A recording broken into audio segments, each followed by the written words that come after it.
Hello and welcome to Metal Vice, a podcast where we talk about all things music. Well, the things we care about. That's right, which is mainly metal music and live music. I'm your host, Brian, joined with the other host, Karen. And for this episode, as the title says, we're going to be talking about Dream Theater. We went to go see them in Hammond, Indiana. At the Horseshoe, the venue. The venue. I like the name of that. I know, the venue. Yeah, pretty straightforward. This was only Dream Theater. They were the only band playing. It was an evening with Dream Theater. Ticket prices for this were $69.50 with $14.30 in fees. And at the show, they had seats. So we were in the 200 section, which is like the bleacher pull-out seats. Yeah, like well, they're not high bleachers. School bleachers that they pull out. They're actual seats, but it's bleachers that they pull out. Yes. Yeah. I didn't want to make it sound like we were sitting on bleachers all night. No. So they're actually really nice seats. They were nice seats, yeah. And then they had seats on the ground as well for the 100 section. The balcony area that's typically there at this venue was sold out. I did want to go sit up there for this particular show. We just haven't ever seen a show up there. So, yeah. So, but we missed it, whatever. We were like the only people in our row. Yeah, we were. Yeah, no, there was people on the other end, but there was nobody around us in the row in front of us or beside us. There were a lot of open seats for this show, which not necessarily unsurprising. Dream Theater was here in March 8th of this year. Yeah, March 8th. So it's a few months before. I went to go see that show with a buddy of mine. You went to see Disturbed that night. Disturbed, yeah, because Disturbed was at the United Center that same night. So, and that was my first time seeing Dream Theater. I was super excited to see them again. I was excited for you to see them. I wasn't necessarily sure that you would like it, honestly. Which I guess, spoiler alerts, did you like it? It was okay. Okay. Not the worst thing. Not the worst thing. That's a good thing, I guess. But yeah, let's get into the set list here real quick. Do you want to read this off for us? Sure. In the Arms of Morpheus, Night Terror, A Broken Man, Dead Asleep, Midnight Messiah, Are We Dreaming, Bend the Clock, The Shadow Man Incident, and then Act 2 was As I Am, The Enemy Inside, A Rite of Passage, Act 1, Scene 3, 1, Through My Words, Act 1, Scene 3, 2, Fatal Tragedy, Peruvian Skies, and then they ended Act 2 with Take the Time, and then the encore was A Change of Seasons, just one song. Yeah, so this is weird. I don't know much of, like, again, I like Dream Theater. I listen to maybe a couple of their albums. I don't listen to much of their stuff, but I do enjoy listening to their stuff. Change of Season, I think, is the album, and so the encore is broken down into, 7 parts? Yeah. Even when we added this as a 23-minute long song, but it's part 1, which is the Crimson Sunrise / Innocence. Yeah, part 2 is Innocence, Carpe Diem, The Darkest of Winters, Another World, The Inevitable Summer, and then The Crimson Sunset. So yeah, it's just all those songs together. On Spotify, there's like 4 different versions with different songs or whatnot. So I didn't look much into that. But the encore, even though it looks like it's 7 songs, it's actually one song that's 23 minutes long. So I forgot to say this, that at the end of Act 1, they played Let's Go to the Lobby. With the little TV, like what they had like on the old screens, or like if you go to the drive-thru, they have that. Yep. Or drive-in, not drive-thru, drive-in. And then the last song that they played was Singing in the Rain. Singing in the Rain, after the encore. Yeah. Which I think that's how it ended in March. The Singing in the Rain? The Singing in the Rain. Okay. With I can't remember if they had an intermission or I think they did have an intermission. Yeah, I remember your friend saying that they had an intermission. So question, did you put I'll Go to the Lobby and Singing in the Rain in the set list? I did not put those in the set list. Oh, man. I can go back and add them if you want. You also asked me before, like, is it the same set list that we saw in March? Yeah. And it is not. That's good for you. Yeah. The only song that was repeated, Midnight Messiah. Really? Everything else is a completely different song. Wow. So it's interesting because it wasn't sold out. And I said, well, they were just here. Yep. So I'm wondering if people that went to Chicago Theater to see them are like, I don't need to see them again. Like, it's going to be the same. I wonder if they thought that it was going to be the same set list. Maybe, which I love it when artists can do that. Yes, and yeah. Like I think every stop on this particular leg of the tour is going to be the same songs that they play. Yeah, yeah. Because you looked up the set list halfway through to find out what was being played and whatnot. Yeah. So I'm okay with that. Like on one leg of the tour, all the songs are going to be the same.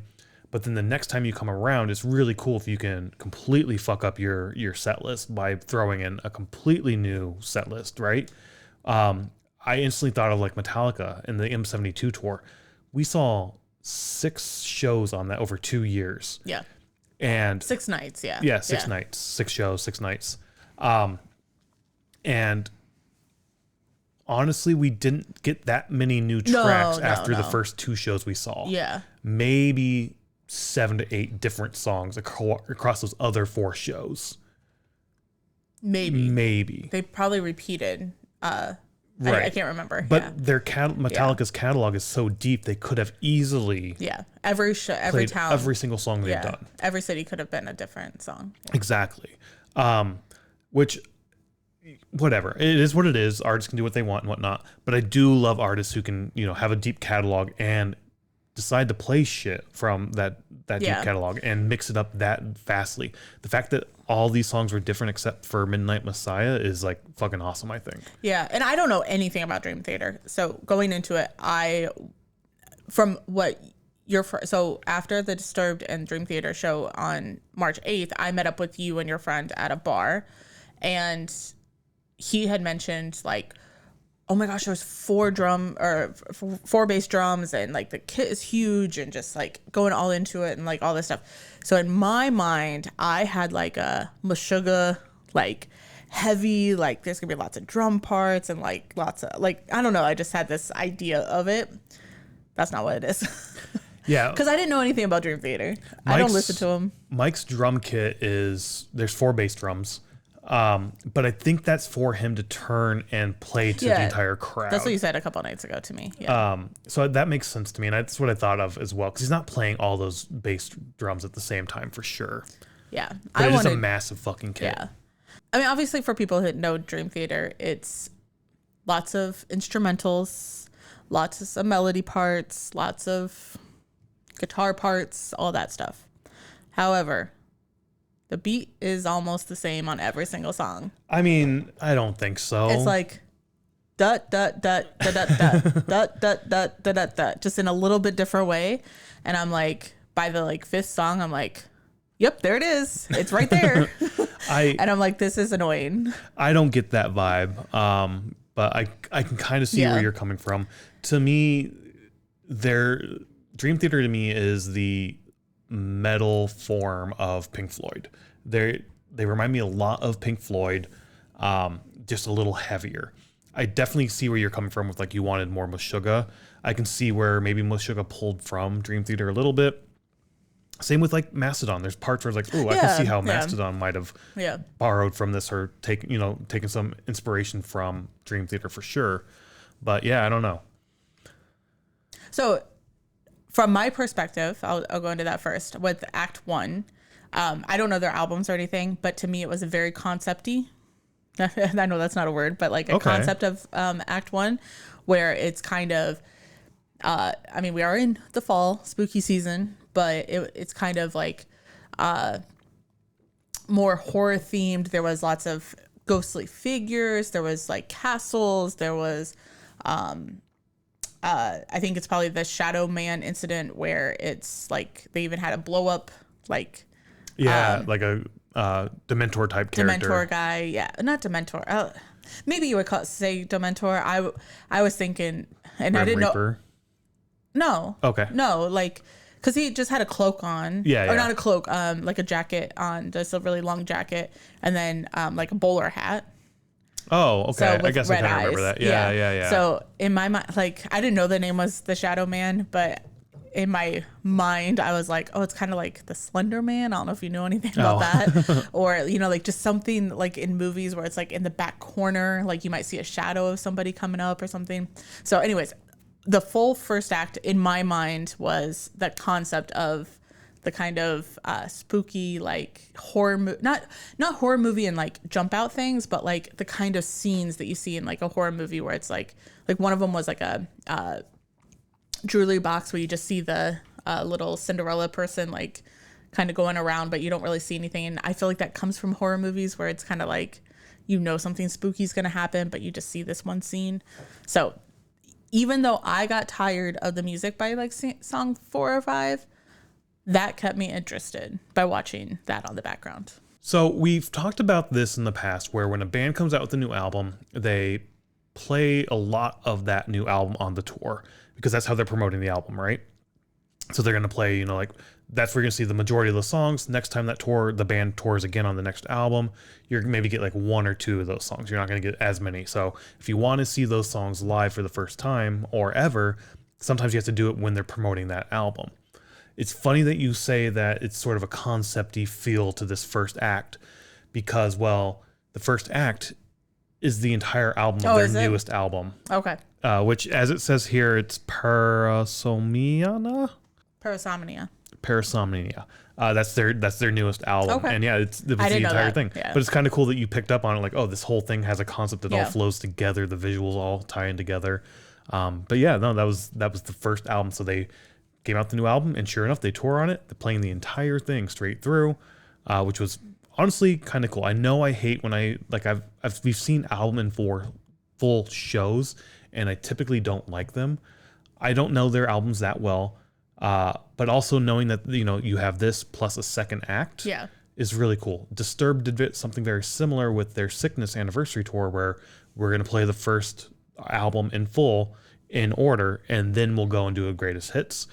This wasn't necessarily the greatest hits for Act 2, but it's, and here's other songs you know of ours. Yeah, and that concept was more of the Mastodon type concept in my mind, where it is the same the same aspect of the heavy guitar solos, the heavy, you know, like melody parts and like stuff like that, where but the background was like, how do you say it? Geometric shapes? Is that the right word?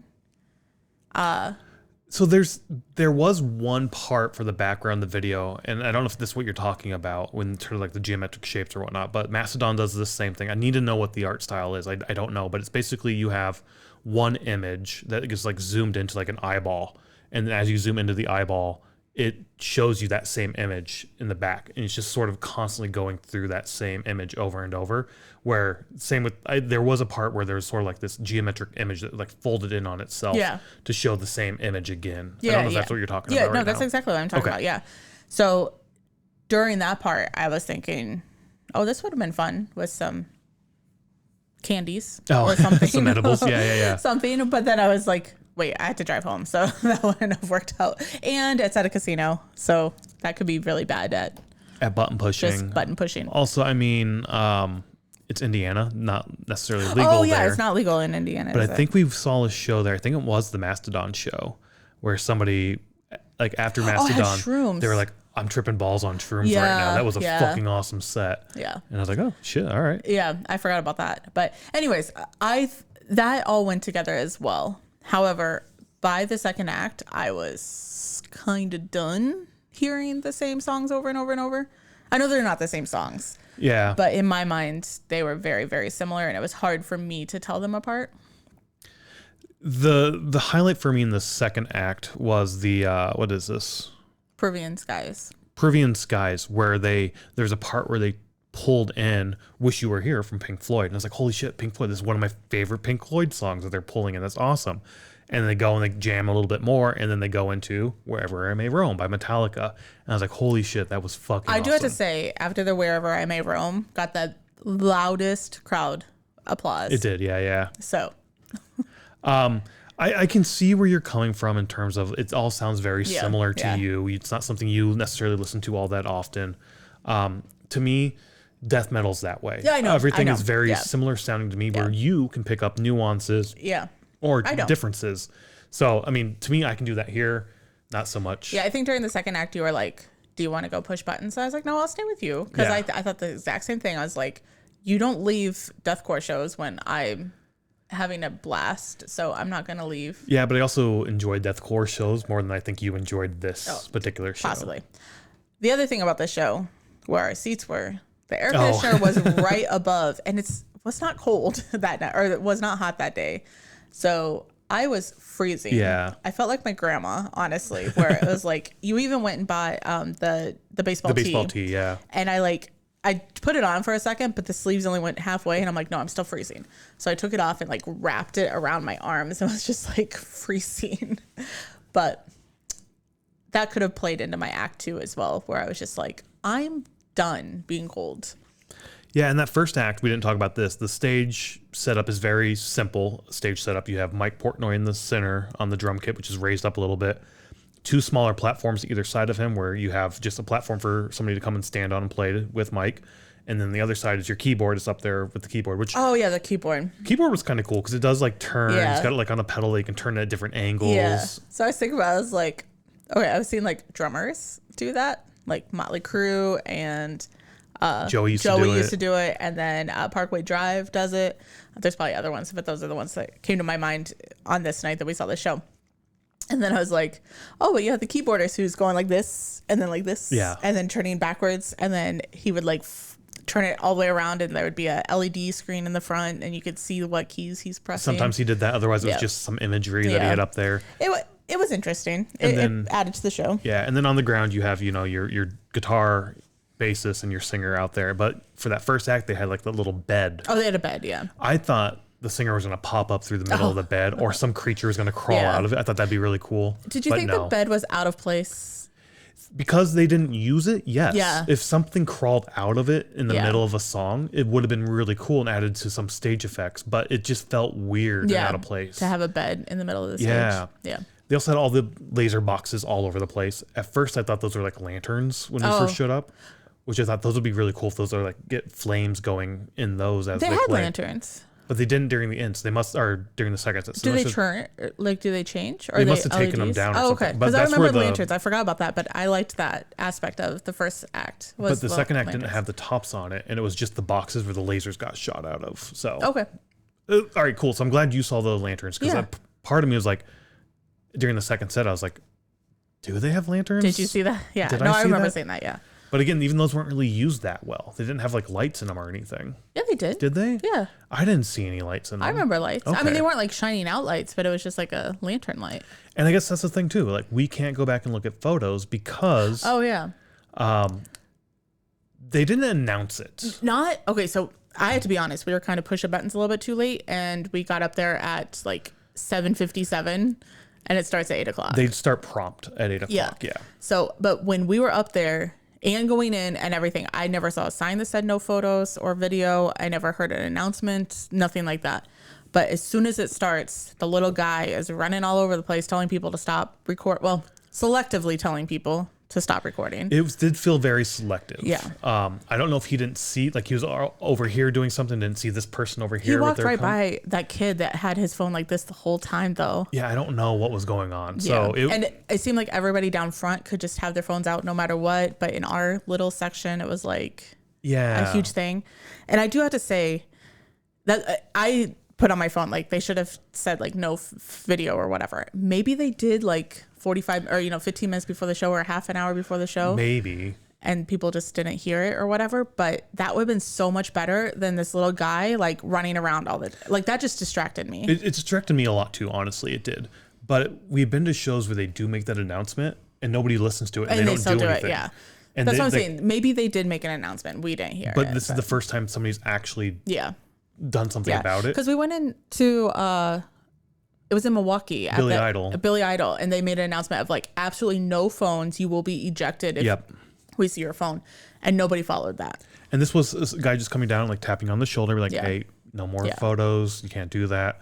And people would respect it, like, "All right, put my phone away." But one lady did it, and he even held his hand out like this, like, "Give me your phone." Oh, did he really? She didn't give it to him, but I didn't see that. And then I saw the guy that she was with, a little bit later with his phone out. Oh, interesting. I did not see that. But it was a little distracting. That is the point. Is like I got distracted because I'm watching what they're doing more, or then I would notice a phone up, and I even thought at one point where I was noticing, like especially down front, a lot of phones up, and I was like, I don't think I would have noticed that if he wasn't going around. Agreed. 100%. Doing that. And that took me out of the show. The first act for sure, it took me out.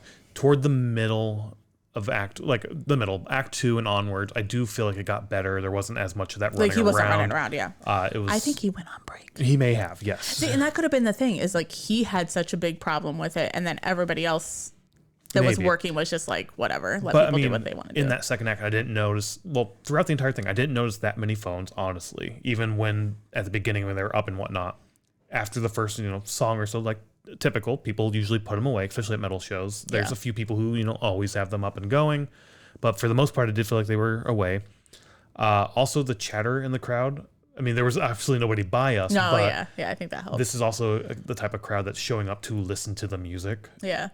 So the chatter was great. There was no chatter. Yeah, I don't remember hearing chatter. Yeah. I love that. In between songs, when the song got over, there would be a murmur of people around, like, holy shit, that was fucking awesome. That was awesome. Like, you'd pick up on that. That was awesome to see. Yeah, but there wasn't the chatter during the music. Yeah. And again, I think Dream Theater fans know to like show up to listen to the music. Yeah. I wish everybody would know that. And the fact that like these songs are long, they're sort of not, you would say not complicated, but I would say they're sort of complicated. And every time you go to see them apparently on a different leg, you're getting a completely different show. So, I mean, next time I go, I might get a completely different show. I'm assuming you're not going, but probably not. But I love that. Like now I go see them again. Yeah. Maybe not. Maybe I'm a little expecting of like, maybe. And that might be turned off because like, it's going to be the exact same thing I've already seen. Yeah, possibly. This would have been really cool to see in Chicago Theater when you saw them. I think that would be an awesome venue for that. This was cool. I'm glad I thought about it. I was like, I kind of wish that I could move around a little bit. One, because it was cold. And also, I think if I would have been able to like walk out and then walk back in, which I could have, I guess, like, I think it would have kept my interest a little bit more than just sitting there and getting a little bored. Yeah. One thing that we didn't even jump to, or because we went straight into the music, which is good because we're here to talk about the music. But at this show, with the venue setup, normally the merch is like in the hallway by the bathrooms. It is, yeah. And this time it was out in like the little lobby area before you even go through security. Yes. And then there's a bar there in the hallway merch typically is, where the merch typically is. And immediately I was like, oh, they have the seats out, so they can't have all the bars on the floor. So they more than likely open that second bar and then move the merch. But I thought that was really interesting because we haven't seen a show like that there. We haven't, where the merch is on the outside for sure.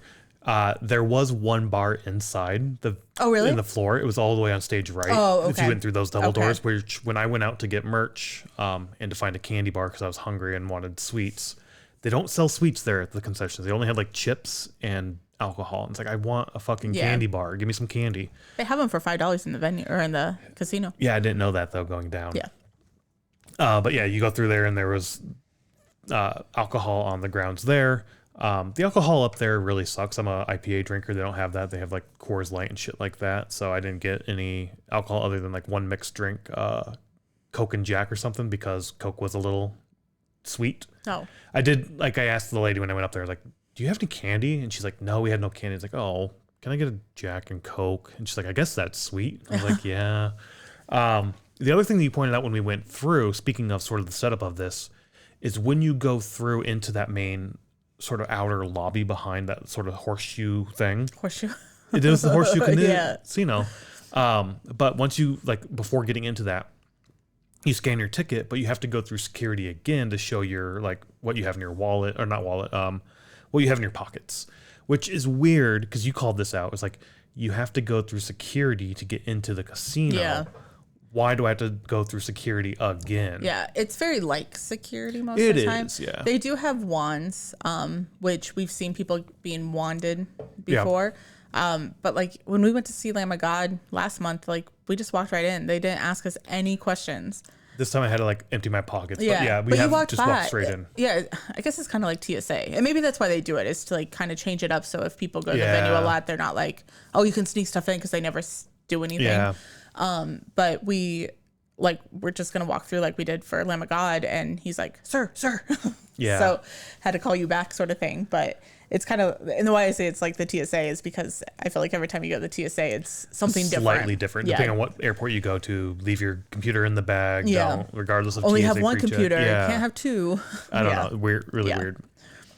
Anywho, getting back to the music a bit.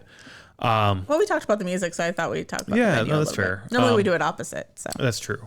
The one thing I noticed the first time I saw them, and I wasn't sure if you would pick up on this or not, but James, the lead singer, the first time I watched this, you know, the band is out there playing, and then it's time for him to sing. Because there's parts, like the way these songs are structured is there's a lot of instrumentals. Vocalist comes out, sings a little bit, and then there's a lot of instrumentals between the next vocals. Typically, when there's songs like this for other shows and whatnot that I've seen for other bands, the vocalist is still out there on stage dancing around doing something. Not James. He comes out, sings his part, and then disappears behind the stage. Yeah, I think did I mention that? Did you mention that? I don't think you did. Maybe you didn't. I don't remember. But okay. I thought that was very weird the first time I saw it. And then again, I saw it this time, and I was like, I wonder if Karen's going to pick up on that and be annoyed a little bit by that too. I mean, it didn't annoy me. I know that it's a lot of instrumental, so in my mind, I'm like, oh, he probably has a chair back there, so he doesn't have to stand the whole time. I don't know. I think about that because I remember seeing a interview with Tobias about the song he played for Back to the Beginning, and I'm paraphrasing here, but more or less, he said something along the lines of like, I really didn't want to play a Black Sabbath song because there's a lot of that just standing around. He's like, I just don't want to be up there jumping around and waving my hands around. So I'm picking a song that requires a lot more singing. So yeah, I kind of get that as well. Like him, you know, James not wanting to be out there and say just stand around doing nothing. But then that's where the bed comes in. Jump into the bed. I mean, it is kind of different than this type of metal is different than like a deathcore or a death metal or something like that, where like they are like if there is a part that they're not singing, they're, you know, jumping around or, you know, doing something where that would just be out of place, I think, here. Yeah, it would definitely be out of place because it's definitely not the type of music for that. There's definitely more chill, relaxed kind of vibe. You mentioned taking some edibles or something before you go. When we went out to see them in Chicago, my friend did have a pen with him, so we were pulling off of that together. So, and I think I had edibles with me. I can't remember, but yeah, I don't know. It's definitely that type of music, sort of kick back and relax and just enjoy the music for sure. Yeah. Change of Seasons, that was fun. All those songs fit together. The visuals went together really well as well with that. It's a really well done production all the way through. The visuals go with the songs and all of that. It was super cool to, you know, hear new songs. So I really like that. But did you even know that there were new songs when it started? No, because honestly, I haven't listened to a lot of these songs. Yeah. There's a couple of albums that I listen to a lot, and that's as far as I've sort of ventured into Dream Theater. I love those albums I listen to. I think it's Octavarium, and then wherever that Act 1, Scene 3 comes from, I think that's a really great album. I love that album. And they played my favorite songs from that in March. In March, yeah. So I was kind of hoping they'd play those songs here as well, but they didn't, so whatever. Yeah. But eventually, maybe I might get that entire album in full as well. Maybe, yeah. So I don't know.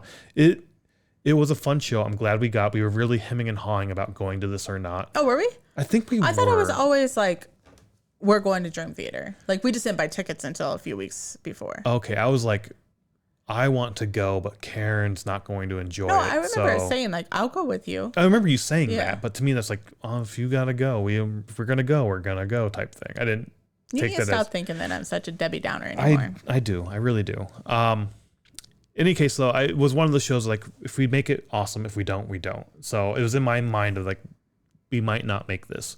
If I get to push buttons, that's true. I will go with you. But I'm glad we did make it. I had a lot of fun. I'm glad you somewhat enjoyed the music. Yeah, I mean, I really enjoyed the first album. I really enjoyed that, or the first act. I didn't know it was a full album, but I really enjoyed that. We don't have any of their stuff on vinyl, but I think this would be a really cool thing to just put on the record player and sort of do chores around the house. Yeah. Oh, yeah. It's definitely that music. Yeah, it's definitely that music. I would definitely be an active listener, but I can also just have it on the background and whatnot. Yeah. So I don't know. I don't know. I love this music. It's definitely a different type of metal music, more progressive for sure. Like, I consider Mastodon at times progressive metal as well. Sometimes, yeah. Sometimes. I think the first time I saw Mastodon, I probably had the same kind of feeling about it of like, okay, like that was fine. But now I love Mastodon. I mean, I love their shows and everything, but Opeth feels very similar to this in terms of like this type of music, but Opeth's a little more deathy than it is. Oh, cool. You've seen Opeth? No, I haven't. Yeah. Well, you have. Like one song. Did we leave? We did. Oh shit, that's right. That's when we had the edibles. Yeah. Super high. Yeah, that was not a good night. I thought we stayed. Oh fuck, that sucks. We maybe stayed for one song, and we were both like, we can't do this. Okay, this is Dream Theater to me is Pink Floyd metal with metal elements. Opeth to me is death metal with Dream Theater elements, where their songs are very moody and very like out there and progressive and whatnot, but they do have that like death metal sort of. Yeah. Some of their songs have the growls, and the growls are really great. People love like them. better. So I love Opeth. They're going to be around here, so maybe we'll see that. But I'm back to this. I'm glad we made this show. There's not a whole lot else to say, really. No, I think it was a good show. Yeah. I mean, will I jump on tickets to go again? Maybe not, but I know you will. If they come to Chicago, again, I'm definitely getting 2 tickets. And if I'm not going with you, I'm going to go with the buddy I took in March. Yeah. This is more his music, though. He's a big Deadhead, so this was a good transition for him, I think, to get into like a somewhat of a metal focus. You know what I mean? Yeah. And he's brought it up to me a lot that he points to the show when he's talking to other people. Like he's got a buddy, not a buddy necessarily. I don't know. He's got a guy he works with who is really into metal. And he's like, I went to a metal show, Dream Theater. And the guy's like, you like Dream Theater? He's like, yeah, it was awesome. And then there's like a kid in his neighborhood, not really a kid. I think he's like an older, like in his 20s or some shit, right? I'm sure he calls us kids though. Sure. But like this buddy of mine, Jim, he's putting a street fest on or a block party on. And he's like trying to find music in the neighborhood. And this kid plays music. And he's like a metal band and whatnot. And Jim's like, I went to a progressive metal show, Dream Theater. And he's pulled this out a lot as like his cred. And then he's really happy. He loves telling me who he's told that he went to the Dream Theater show. So he seems like he really enjoyed it. So next time they come through Chicago, I'm definitely getting 2 tickets. If you don't go, I have somebody else I can go with who will also really enjoy that for sure. Yeah. We didn't talk about real quick before we close out, just because it's only 33 minutes long that we recorded, but how we found out about Dream Theater. Do you remember that? This show? No, just Dream Theater as a band. No. It was like 2020 during COVID time, I want to say. We were watching YouTube. Mike Portnoy, the drummer, was going through all of his albums. You said that. Yeah, like he has an album store albums. Yeah, in his house. And he's going through and he's just off the top of his head telling stories about all the albums and all the music and whatnot. And he said like, oh, these are his albums. And I was like, who is he? Yeah. No, I remember that now. So I thought that was kind of cool. We started, or we discovered Dream Theater through his sort of talking about them, through his music collection. So, again, just trying totally to forgot about that. Yeah, no. That added about 30 seconds or so to this episode, but going to be a short episode. But yeah, it was a cool show. Can't wait to see him again. And yeah, honestly, just can't wait for the next live show. So yeah, exactly. Get out there and check out some live music. Bye.